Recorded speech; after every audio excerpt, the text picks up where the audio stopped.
5 seconds. Comments. Mr. Speaker, sir, I thank you very much for having given me an opportunity to speak a few words on food policy. I wanted honorable members to take as much time as possible to discuss this most important matter.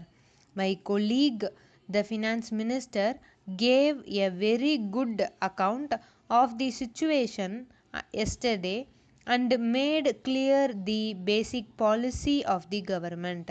He spoke with authority since he has a great deal to do with the subject. Yet, I want to say a few words because recently there has been some confusion in the public mind, and many things have been said which appear to me to have no justification at all.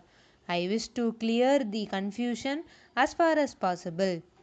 The honorable member who asked me earlier in this session whether there would be a debate on food policy was probably under the impression that some big changes were under consideration.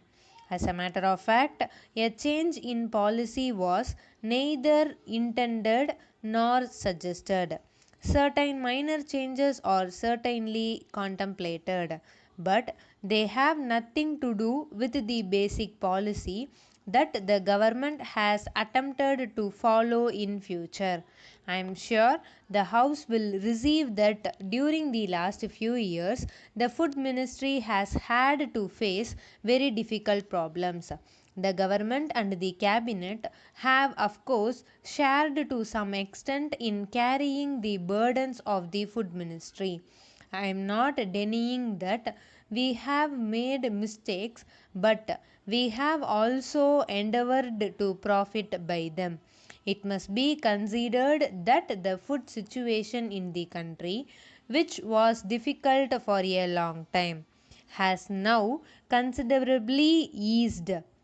Although other factors have contributed to the improvement, I think we are justified in saying that the present favorable situation is to some extent the result of government policy also.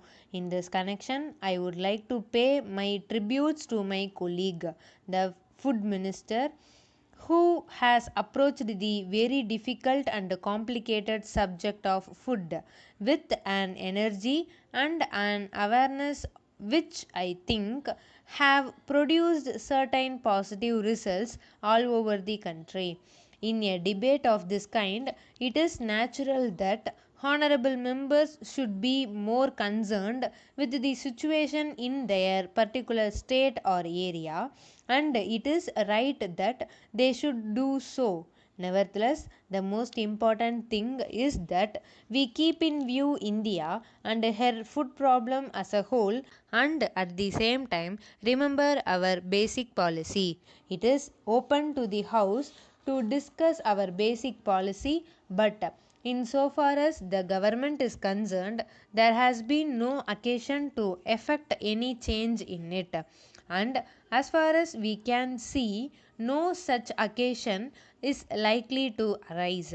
I can only add that our basic approach will remain unchanged even though the food position is much brighter. The finance minister pointed out the close relationship between the food question and planning. But in regard to the supply of food and other necessities of life, it is not enough merely to see that there is fair distribution or that people do not prosper at the cost of others. If we do this and no more, our economy will be static. We must also see that we get the best out of our development and planning programs. For instance, if there is a surplus of food in the country, we would naturally like the nation to be fed more adequately. But we must also think beyond the immediate wants and utilize our resources with foresight. With these few words, I conclude my speech. Letter from Messrs. George Brown and Company, Bombay, to Messrs. National Company Limited, Bangalore. Dear Sirs, we thank you very much for your letter dated 10th instant, giving details of the land which you propose to sell to our company. As you are aware, we are the leading company in this part of the country, engaged in the manufacture of latest designs of household furniture. We have got several branches all over the country and in some of the foreign countries also. We intend to expand our business activities in India and in other countries. With this in view, we are on the lookout for a suitable land in the important business area of your city for locating our showroom.